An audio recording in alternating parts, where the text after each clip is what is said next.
Hello everyone, how are you all? I hope you guys are doing well. Welcome back to our channel. And guys, after very long time हम start करेंगे अपना आज का session और हम अपने आज के सेशन में डिस्कस करेंगे आपका प्रैक्टिस सेट नंबर 6। हमने अपना लास्ट प्रैक्टिस सेट 5 किया था, ठीक है। वहाँ पर हमने कुछ इम्पॉर्टेंट क्वेश्चंस को डिस्कस किया था। सिमिलरली यहाँ पर भी हम आपके UGC net exam point of view के अकॉर्डिंग 25 क्वेश्चंस को डिस्कस करने वाले हैं। ये 25 क्वेश्चंस आपके यूजीसी नेट एग्ज़ाम के लिए बहुत ही ज़्यादा बेनिफिशियल प्रूव होंगे, इसलिए वीडियो को विदाउट स्किप किए लास्ट तक ज़रूर देखें ताकि आपसे कोई भी इंफॉर्मेशन मिस ना हो। साथ ही साथ अगर आपने अभी तक हमारे चैनल को सब्सक्राइब नहीं किया है या आप हमारे चैनल पर नए हैं तो यूजीसी नेट एग्ज़ाम की बेस्ट प्रिपरेशन के लिए चैनल को सब्सक्राइब करना बिल्कुल ना भूलें। तो चलिए आइए स्टार्ट करेंगे अपना आज का सेशन और देखेंगे सेशन का first question. And this question says that according to Swami Vivekananda teacher success depends on. Swami Vivekananda की अगर हम बात करें तो आपसे पूछा है कि स्वामी विवेकानंद के अकॉर्डिंग जो टीचर की सफलता होती है वह किस पर डिपेंड करती है, किस पर निर्भर होती है। His renunciation of personal gain and service to other, मतलब ये कि वो खुद अपना फ़ायदा ना देखे बल्कि दूसरों को क्या करे, दूसरों की सेवा करे, ठीक है। या फिर इस प्रोफेशनल ट्रेनिंग या क्रिएटिविटी, उसकी क्रिएटिविटी और उसकी जो प्रोफेशनल ट्रेनिंग है उसका his concentration on his work and duties with the spirit of obedience to God, या भगवान की आज्ञा मानते हुए वो अपने काम पर, अपनी ड्यूटी पर कंसंट्रेट करें।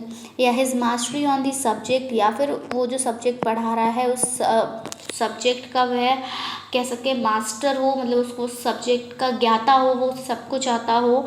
And capacity in controlling the student, और उसमें स्टूडेंट्स को कंट्रोल करने की क्षमता हो। तो देखिए स्वामी विवेकानंद को आप सभी जानते हैं, तो वो कंट्रोलिंग द स्टूडेंट जो है ये नेगेटिव वर्ड है अकॉर्डिंग टू स्वामी विवेकानंद। अगर हम उनकी पर्सनालिटी के बारे में देखें तो वो ऐसा वर्ड यूज़ नहीं करेंगे। हाँ, एक बार को वो ये कह सकते हैं कि टीचर जो अपने सब्जेक्ट का ज्ञाता होना चाहिए, लेकिन वो स्टूडेंट को कंट्रोल कर सके ऐसा नहीं है, इसलिए ये ऑप्शन आपका गलत हो जाएगा। दूसरा है कि उनका कंसंट्रेशन अपने वर्क और अपनी ड्यूटीज़ पे होना चाहिए, बिल्कुल सही बात है, लेकिन ओबीडियंस टू गॉड, तो गॉड तो मतलब कैसे भगवान की आज्ञा मानेंगे, वो भगवान उनसे आके कहेंगे तो थोड़ी ना कि आपको कल ये काम करना है या ये करना है, तो इसलिए ये ऑप्शन भी आपका गलत हो जाएगा। नेक्स्ट है कि हिज प्रोफेशनल ट्रेनिंग, उनकी जो प्रोफेशनल ट्रेनिंग है और उनकी क्रिएटिविटी है, तो ये भी ऑप्शन आपका गलत हो जाएगा। करेक्ट आंसर जो रहेगा ऑप्शन नंबर ए रहेगा कि वो अपना फ़ायदा ना सोच के बल्कि दूसरों की सेवा करें। यही स्वामी विवेकानंद के अकॉर्डिंग शिक्षक की सफलता निर्भर करेगी। आगे देखेंगे question number 2 and this question says that which of the following teacher will be like most. देखिए इस टाइप के क्वेश्चंस आपसे काफ़ी बार पूछे जाते हैं और एक जो ऑप्शंस होते हैं वो हमेशा चेंज होते हैं। इस टाइप का क्वेश्चन हम ऑलरेडी अपने एक प्रैक्टिस सेट में डिस्कस कर चुके हैं। उस समय पर ऑप्शंस बिल्कुल एज इट इज़ थे और वहाँ पर ये जो आपका आज का ऑप्शन है ये नहीं, ये गलत ही था, ठीक है। यहाँ आपसे पूछा है कि सबसे ज़्यादा आप किस टीचर को पसंद करेंगे, वह टीचर जिसका आदर्शवादी एटीट्यूड होगा, या लविंग टीचर जो होगा, या फिर जो वो टीचर जो कि डिसिप्लिन्ड होगा, या फिर वो टीचर जो स्टूडेंट का मनोरंजन करेगा। तो मैं देखिए आपको पहले भी बता चुकी हूँ कि जो टीचर है वह कोई मनोरंजक नहीं है, कोई जादूगर नहीं है, कोई कॉमेडियन नहीं है जो स्टूडेंट का मनोरंजन करेगा, ठीक है। तो ये ऑप्शन बिल्कुल नेगेटिव है कि स्टूडेंट का मनोरंजन करे, ये ऑप्शन गलत हो जाएगा। नेक्स्ट टीचर हुई डिसिप्लिन, देखिए अब जो टीचर डिसिप्लिन्ड होगा, बहुत ज़्यादा स्ट्रिक्ट होगा, एक्स्ट्रा स्ट्रिक्ट होने की वजह से जो स्टूडेंट्स होंगे वो उसके सामने अपने जो भी उसके थॉट्स होंगे उसको एक्सप्रेस नहीं कर पाएंगे। अगर उनको कहीं किसी भी कंसेप्ट में कोई डाउट होगा तो वो डर की वजह से उनसे पूछ भी नहीं पाएंगे। तो अगर टीचर बहुत ही ज़्यादा डिसिप्लिन्ड है ठीक है। तो वहाँ पर टीचर्स और स्टूडेंट में इंटरेक्शन नहीं हो पाएगा, स्टूडेंट टीचर के साथ इंटरेक्ट नहीं कर पाएंगे, और जब इंटरेक्शन नहीं होगा, as I already told you, तो जो लर्निंग होगी वो इफ़िशियंट नहीं होगी। लर्निंग को इफ़िशियंट बनाने के लिए टीचर और स्टूडेंट के बीच में एक स्ट्रॉन्ग इंटरेक्शन होना चाहिए, एक हेल्दी इंटरेक्शन होना चाहिए। और ये हेल्दी इंटरेक्शन कब होगा टीचर और स्टूडेंट में?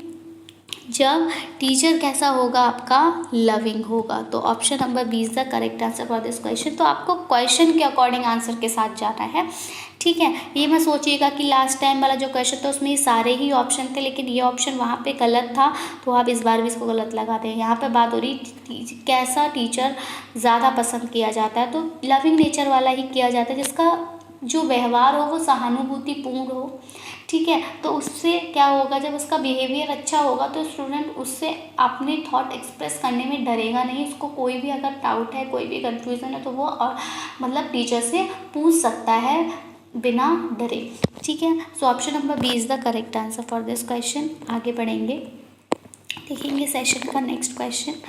And this question says that a teacher most important challenges. अब टीचर के लिए सबसे ज़्यादा इम्पॉर्टेंट चुनौती क्या है? To make student to do their homework, बच्चों से उनका गृह कार्य कराना।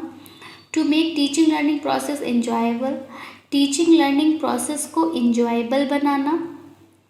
To maintain discipline in the classroom, classroom में डिसिप्लिन को मेंटेन कर रखना, या फिर to prepare the question paper, या फिर क्वेश्चन पेपर प्रिपेयर करना। तो चुनौती, सबसे ज़्यादा इम्पॉर्टेंट चुनौती क्या है? देखिए, स्टूडेंट से उनका होमवर्क कराना ये टीचर का चैलेंज नहीं है, ठीक है। टीचर तो होमवर्क दे देगा, आप स्टूडेंट होमवर्क करता है या नहीं करता है ये उस पर डिपेंड करता है, ठीक है। सो ये ऑप्शन गलत हो जाएगा। Next, to maintain discipline in the classroom, classroom में डिसिप्लिन मेंटेन कर लेने से क्या ही फ़ायदा होगा अगर स्टूडेंट जो होंगे वो इंटरेक्शन नहीं कर पाएंगे टीचर के साथ। स्टूडेंट अगर टीचर से इंटरेक्ट नहीं करेंगे, वहाँ पर वो नॉलेज गेन नहीं कर रहे होंगे, टीचर जो है वो एफिशिएंट नॉलेज प्रोवाइड नहीं कर पा रहा होगा स्टूडेंट को, तो क्लास का डिसिप्लिन होने से कोई फ़र्क नहीं पड़ता है। तो इसलिए ये ऑप्शन गलत हो जाएगा। एंड क्वेश्चन पेपर प्रिपेयर करना ये भी कोई इम्पॉर्टेंट चैलेंज नहीं है टीचर के लिए। तो इम्पॉर्टेंट चैलेंज क्या है कि ऐसी कौन सी टीचिंग लर्निंग प्रोसेस का वह इस्तेमाल करे जिससे कि स्टूडेंट जो हो वो इन्जॉय कर सके, उनको बोरिंग फील ना हो क्लासरूम में, वो अपनी टीचिंग लर्निंग प्रोसेस को इन्जॉय करते हुए सीख सके, ठीक है। तो option number B is the correct answer. Next question number 4 है, वैल्यू एजुकेशन स्टैंड्स फॉर। अब वैल्यू एजुकेशन जो है वो किन के लिए है देखेंगे। Making a student healthy, value education जो नैतिक शिक्षा बच्चों को इसलिए दी जाती है ताकि वो हेल्दी हों, या फिर स्टूडेंट को जॉब मिल सके, या फिर वर्च्यूज़ जो हों वो बढ़ाए जाएं, या फिर ऑलराउंड डेवलपमेंट हो पर्सनालिटी का। तो देखिए, हेल्दी बनाने के लिए स्टूडेंट को यहाँ पर आपके स्पोर्ट्स और फिज़िकल एजुकेशन की अनिवार्यता होती है, वैल्यू एजुकेशन की नहीं। स्टूडेंट को अगर जॉब चाहिए तो उसको स्किल्ड होना होगा, ठीक है, उसमें कौशल होना चाहिए जिस भी जॉब के लिए वो अप्लाई कर रहा है, और साथ ही साथ उसको बेसिक नॉलेज होनी चाहिए। सिर्फ उस पर वैल्यू एजुकेशन होने से उसको जॉब नहीं मिल जाएगी, ठीक है। ऑप्शन नंबर बी भी गलत है। और अगर हम ऑलराउंड डेवलपमेंट की बात करें पर्सनालिटी के, तो यहाँ एप्टीट्यूड है आपका, ये सब स्ट्रॉन्ग होना चाहिए, ठीक है। तो वैल्यू एजुकेशन आपका इन कैलकुलेशन ऑफ वर्च्यूज़ के लिए जाता है। Option number C is the correct answer for this question. Question number 5 says that when a normal student behave in an erratic manner in the class you would, अगर कोई भी normal student है, ठीक है, और वो इरेटिकली बिहेव कर रहा है क्लास में, तो आप क्या करेंगे? स्टूडेंट को बाहर निकाल देंगे, या फिर स्टूडेंट से क्लास के बाद में बात करेंगे, या फिर स्टूडेंट से क्लास छोड़ने के लिए कह देंगे, या फिर स्टूडेंट को इग्नोर कर देंगे। तो देखिए, आप स्टूडेंट को घसीटेंगे नहीं, ठीक है, इधर उधर। ये क्या है? आपका नेगेटिव वो है इसलिए आपको पुल नहीं करना स्टूडेंट को, भी हो सकता है कहीं ना कहीं उसकी इससे उसका जो उसकी सेल्फ रिस्पेक्ट है उसको हर्ट हो, ठीक है, और वो कोई गलत स्टेप ना ले, इसलिए आप स्टूडेंट को पुल अप नहीं करेंगे। नेक्स्ट, आप स्टूडेंट से क्लास छोड़ने को भी नहीं कह सकते, ये भी एक नेगेटिव है। अगर आप टीचर हैं तो आपको मैनेज करना होगा कि कैसे आप उसके बिहेव को भी कंट्रोल कर सकें और साथ ही साथ क्लास को डिस्टर्बेंस भी ना हो। यहाँ अगर आप उसको क्लास लीव करने के लिए कहेंगे, वो जाएगा या नहीं जाएगा, बाकी सारे स्टूडेंट उसकी तरफ देखेंगे और इससे क्या होगा, क्लास में डिस्टर्बेंस क्रिएट होगा। इसलिए आप स्टूडेंट को क्लास लीव करने को नहीं कहेंगे और उसको इग्नोर भी नहीं करेंगे। अगर आप उसको इग्नोर करेंगे तो फिर वो ये जो उसकी प्रोसेस है उसको वो कंटिन्यू बार बार दोहराने की कोशिश करता रहेगा, क्योंकि उसे लगेगा टीचर तो हमें कुछ कह ही नहीं रहा है। सो the correct answer for this question कि आप स्टूडेंट से क्लास के बाद बात करेंगे, उसको नोट कर लेंगे और उस टाइम उसको कुछ ना बोलते हुए अपनी आप क्लास में आप जो भी टॉपिक पढ़ा रहे हैं, फिर जो भी वर्क आप कर रहे हैं उसे कंटिन्यू रखेंगे और क्लास खत्म होने के बाद आप उसे चाहे स्टाफ रूम में बुलाइए या फिर प्लेग्राउंड में बुलाइए, वहाँ बुलाकर आप उससे बात करेंगे। ओके, नेक्स्ट इज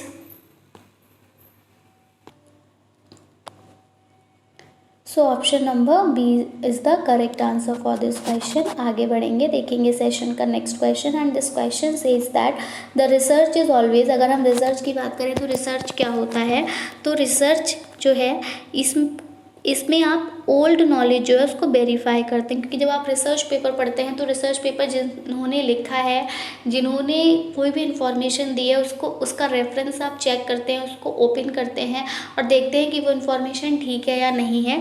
तो आप क्या करते हैं, जो भी ओल्ड नॉलेज होती है उसको वेरीफाई करते हैं। बिल्कुल।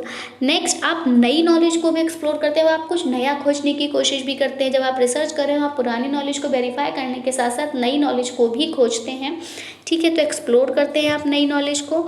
उसके बाद जो पुरानी नॉलेज और नई नॉलेज के बीच का जो गैप है उसको आप भरने की कोशिश करते हैं।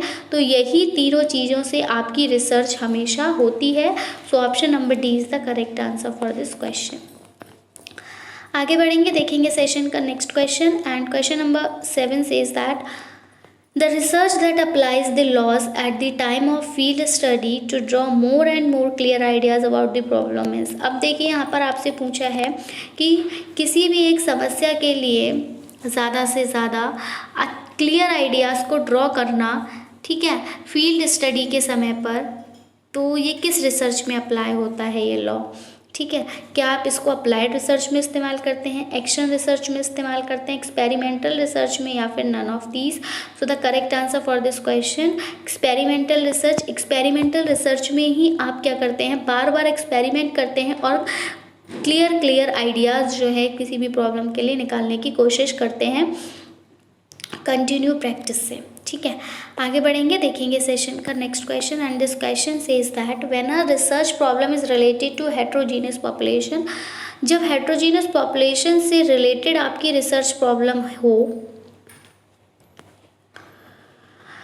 तो मोस्ट सुटेबल सैम्पलिंग मेथड आपका क्या रहेगा, क्या क्लस्टर सैम्पलिंग रहेगी, क्या स्ट्रैटिफाइड सैम्पलिंग रहेगी, क्या कन्वीनिएंट सैम्पलिंग रहेगी, या लॉटरी मेथड्स रहेंगे। तो लॉटरी मेथड्स तो नहीं रहेंगे, तो बिल्कुल गलत हो जाएगा। दूसरा, जब क्लस्टर सैम्पलिंग होगी, क्लस्टर का मतलब है कि कुछ भी इस टाइप से होगा, तो यहाँ पर आप क्या करेंगे, हेट्रोजेनस पॉपुलेशन को स्टडी नहीं कर पाएंगे, तो क्लस्टर सैम्पलिंग यहाँ नहीं रहने वाली। कन्वीनिएंट सैम्पलिंग भी नहीं रहेगा। Option number B is the correct answer for this question. Stratified sampling का आप इस्तेमाल करेंगे जब आप हेट्रोजेनस पॉपुलेशन से रिलेटेड रिसर्च प्रॉब्लम को सॉल्व करेंगे। Question number 9, the process not needed in experimental research. अब जब आप एक्सपेरिमेंटल रिसर्च कर रहे होंगे वहाँ पर आपको किस प्रक्रिया की ज़रूरत नहीं पड़ने वाली, observation, manipulation and replication, controlling and reference collection. तो the right answer for this question is option number A, observation की आपको यहाँ पे ज़रूरत नहीं होगी। Move towards the next question, number 10. A research problem is not feasible only when. Research problem feasible कब नहीं होगी, जब ये रिसर्चेबल होगी या फिर it's new and add something to knowledge, नई होगी और इसमें हमें नॉलेज में कुछ ऐड करना होगा, या फिर ये इंडिपेंडेंट और डिपेंडेंट वेरिएबल से मिलकर बनेगी, या फिर इसमें यूटिलिटी और रेलेवेंस होगा। सो द करेक्ट आंसर जो रहेगा कि इसमें आपका इंडिपेंडेंट और डिपेंडेंट दोनों ही वेरिएबल्स जब होंगे तो ये रिसर्च प्रॉब्लम आपकी फीजिबल नहीं होगी। क्वेश्चन नंबर 11 to 15 जो हम डिस्कस करेंगे ये आपके पैसेज पर बेस्ड क्वेश्चंस होंगे, और हम हमेशा से आपकी प्रैक्टिस करते आ रहे हैं। पैसेज वाले क्वेश्चंस में हम पहले क्वेश्चंस को रीड आउट करते हैं, उसके बाद हम पैसेज स्टडी करते हैं और फिर हम आंसर्स को मार्क करते हैं। तो पहले हम एक बार क्वेश्चंस देख लेते हैं, उसके बाद हम पैसेज पर आगे बढ़ेंगे। तो पैसेज का जो फर्स्ट क्वेश्चन है that is both official and corporate India is allergic to, दोनों ही ऑफिशियल और कॉर्पोरेट इंडिया जो है वो एलर्जिक है failure to monsoon, poverty and inequality, slow down in industrial production या mention of clean technology. Next question, if the rate of premature death increase it will, अगर premature death बढ़ेगी तो क्या होगा? Exert added burden on the crumbling economy, have address socio and economic consequences, make positive effect on our effort to control population and have less job aspirants in the society. According to the passage, the two-wheeler industry is not adequately concerned about passenger safety on the roads, life cover insurance of the vehicle owner, pollution control system in the vehicle, rising cost of the two-wheelers. What could be the reason behind timing of the Hayes report just before the Kyoto meet? United Nations is working hand in glove with the USA, organizers of the forthcoming meet, to teach a lesson to the USA, draw attention of the world towards devastating effects of environment degradation. USA wants to use it as a handle against the developing countries in the forthcoming meet. And the last question for the passage is, which of the following is the indication of environmental degradation in South Asia? Social and economic inequality, crumbling healthcare system, inadequate pollution control system and radically changing monsoon pattern। अब हम passage read करेंगे और answers को mark करेंगे। Radically changing monsoon pattern, reduction in the winter rice harvest and a quantum increases in respiratory disease, all part of the environmental doomsday scenario which is reportedly playing out in South Asia। तो देखिए एक question हमें यहाँ से मिल गया। According to a United Nations Environment Program report, a deadly 3-kilometer deep blanket of pollution comprising a fearsome cocktail of ash, acids, aerosols and other particles has enveloped in this region.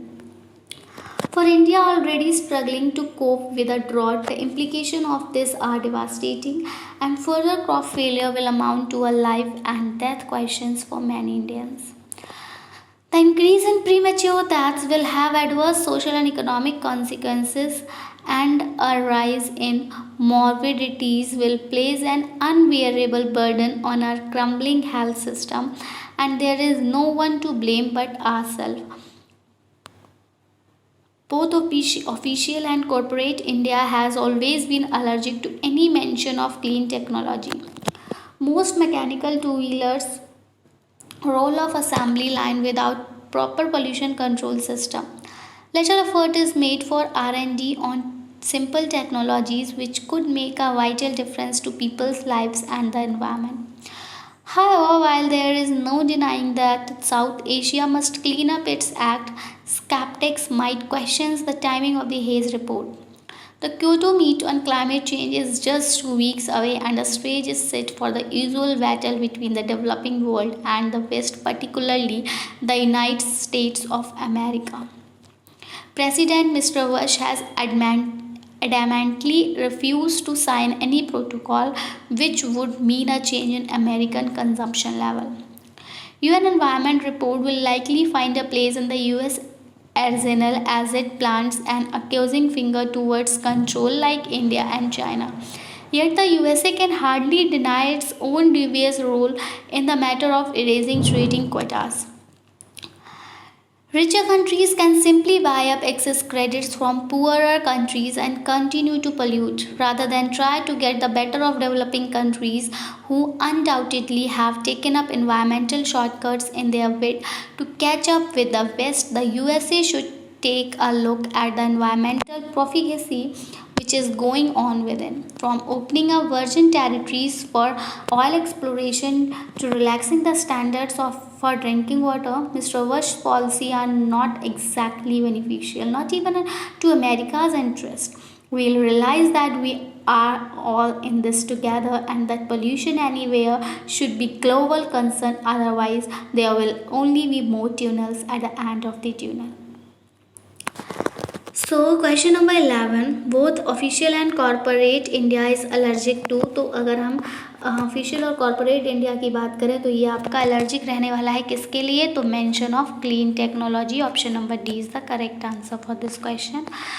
Question number 12, if the rate of premature death increase it will. अगर premature death जो है वो होंगी तो क्या होगा, तो आपका क्या होगा, पॉजिटिव इफेक्ट देखने को मिलेगा आपके एफर्ट पे पॉपुलेशन कंट्रोल करने के लिए। अकॉर्डिंग टू दी पैसेज, जो टू व्हीलर इंडस्ट्री है वो नॉट एडिक्वेटली कंसर्न कर अबाउट, किसका कंसर्न नहीं करती है, तो that is life cover insurance of the vehicle owner. Question number 14 is, what could be the reason behind timing of the Hayes report just before the Cairo meet? So the correct answer for this question is USA wants to use it as a handle against the developing countries in the forthcoming meet.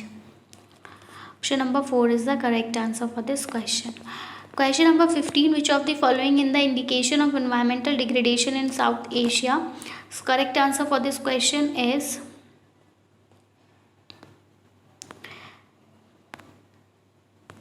Radically changing monsoon pattern, first line में ही था। ठीक है, आगे बढ़ेंगे, देखेंगे session का next question.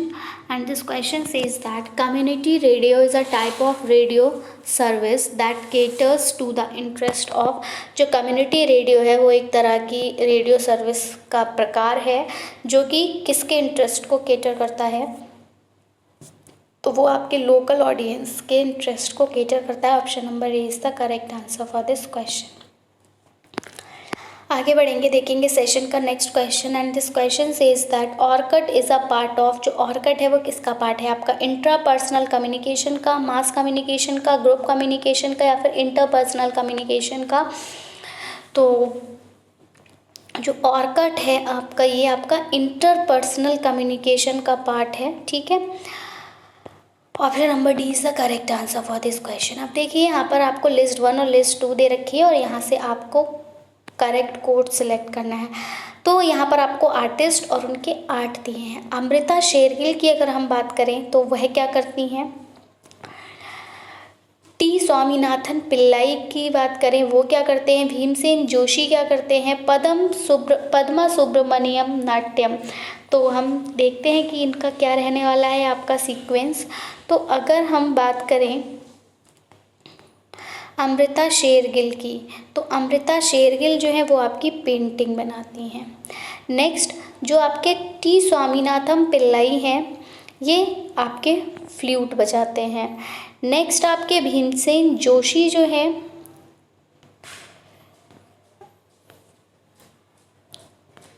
ये क्या करते हैं, ठीक है, तो ये आपके मोस्टली रहता है कि ये तबला बजाते हैं। एंड पद्म सुब्रमण्यम नाट्यम जो हैं ये क्या करते हैं, तो इन्हें भारत रत्न जो है वो दिया गया था। ठीक है, आगे बढ़ेंगे, कोड को मैच कर लेंगे। कोड जो रहने वाला है आपका that is 3rd, 1st, 2nd and 4th and it is here in option number ए। यहाँ पर आपके क्वेश्चन में ऑप्शन क्लियरली मेंशन नहीं होते हैं।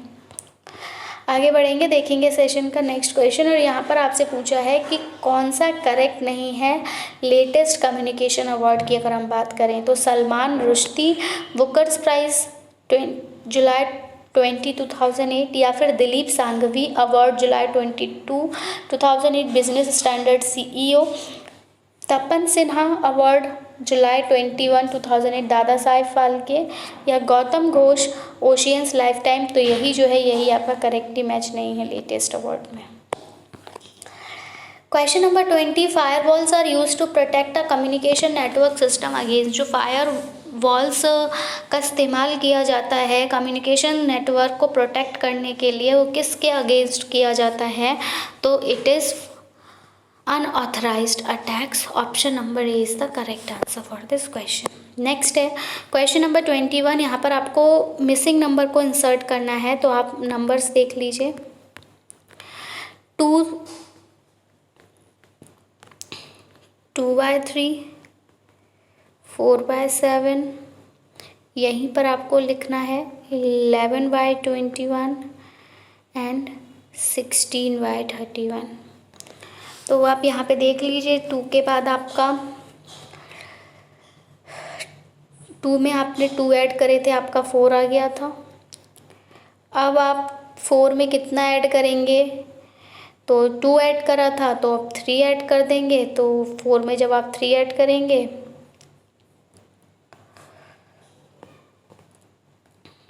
4 में जब आप 3 ऐड करेंगे तो इट बिकम्स 7। ठीक है, तो अब आप देख लीजिए 7 किस ऑप्शन में दिखाई दे रहा है। 7 हमें ऑप्शन नंबर डी में दिखाई दे रहा है। बाकी आगे का भी देख लीजिए। 3 में आपने 4 ऐड करा तो 7 आ गया। 7 में 4 ऐड करें 3 में आपने 4 ऐड करा तो 7 आया। अब आप 7 में 6 ऐड कर दीजिए तो आपका 13 आ जाएगा। 13 में आप 7 ऐड कर दीजिए तो 21 आ जाएगा। 8 ऐड करेंगे तो 21 आएगा। तो इस तरह से आपको option number D is the correct answer for this question. थोड़ा पैटर्न आपको खुद से देखना होता है। नेक्स्ट है एक कोड, मतलब अगर गेम्समैन को आप एक कोड में एगमेम्सन लिख रहे हैं तो फिर डिस्क्लोज को आप क्या लिखेंगे। बिल्कुल क्लियर ही बात है, जब आपने गेम्समैन लिखा, ये गेम्समैन है, जो दिया होता है उसको एक साथ लिख लेंगे, फिर आप दूसरा अपने आप से कर सकते हैं। अब आप इसको लिख रहे हैं AG, यानी कि आपने यहीं उल्टा कर दिया। ठीक है, एम ऐसे ही रहने दिया, ये भी ऐसे ही रहने दिया। यहाँ पर आपने इन दोनों को उल्टा करा, यहाँ इन दोनों को उल्टा करा, और ये एज इट इज़ रहने दिया। तो वैसे ही जब आप डिस्क्लोज लिखेंगे, तो जब आप डिस्क्लोज को करेंगे तो आप देखेंगे क्या करेंगे। पहले तो आप DI को उल्टा कर देंगे, यानी कि ID कर देंगे। SC वैसे ही रहने देंगे। फिर आप यहाँ पर O और L को उल्टा कर देंगे, और फिर आप ऐसे ही रहने देंगे। तो it will become option number A is the correct answer for this question. आगे बढ़ेंगे, देखेंगे सेशन का नेक्स्ट क्वेश्चन, क्वेश्चन नंबर 23। यहाँ पर आपसे पूछा है कि जो लेटर्स हैं आपके फर्स्ट सेट में, उनकी कोई सर्टेन रिलेशनशिप है, और इस रिलेशनशिप की बेस पे आपको सेकंड सेट जो है वो बनाना है। ठीक है, तो आप यहाँ पे इस रिलेशनशिप को एक बार देख लेंगे, और फिर हम सेकंड सेट का यहाँ पर जो आना है वो लिख लेंगे। देखिए, सबसे पहले A आया था, दूसरे नंबर पर B आया है, यानी कि N के बाद आपका क्या आएगा, तो MNO। ठीक है, फिर आपका S था, R आएगा। ठीक है, अब पता है आपको R S से पहले आता है, तो यानी कि Q से पहले क्या आएगा, PQ। ठीक है, P आ जाएगा। फिर आपका T के बाद U आ रहा है, तो यानी कि V के बाद आपका क्या आ जाएगा, W आ जाएगा। And it's here in option number D. Option number D is the correct answer for this question. Next आपसे यहाँ पे पूछा है कि कौन सी डेट्स जो होंगी अप्रैल 1994 में उनको संडे होगा। तो इसमें सबसे पहले आप फर्स्ट डे निकालेंगे कि फर्स्ट डे जो होगा अप्रैल 1994 का वो क्या होगा। ठीक है, और उसके बेसिस पे आप संडे की डेट्स को यहाँ पर निकाल लेंगे। And the correct answer for this question is 3, 10, 17 and 24। Option number B. आगे बढ़ेंगे, देखेंगे सेशन का next question. And this question says that find out the wrong number in the sequence. अब आपको यहाँ पर इस सीक्वेंस में से रॉन्ग नंबर जो है उसका पता लगाना है। So the wrong number for this sequence is option number D 165। So that was your last question. I hope आपको सेशन पसंद आया होगा। सेशन पसंद आया हो तो वीडियो को लाइक करें, साथ ही साथ अपने फ्रेंड्स में शेयर करें ताकि उनको भी इसका बेनिफिट मिल सके। So that's it from my side. I will be coming back with some new important questions. Till then take care and bye bye. Thanks for watching. Thanks, have a nice day.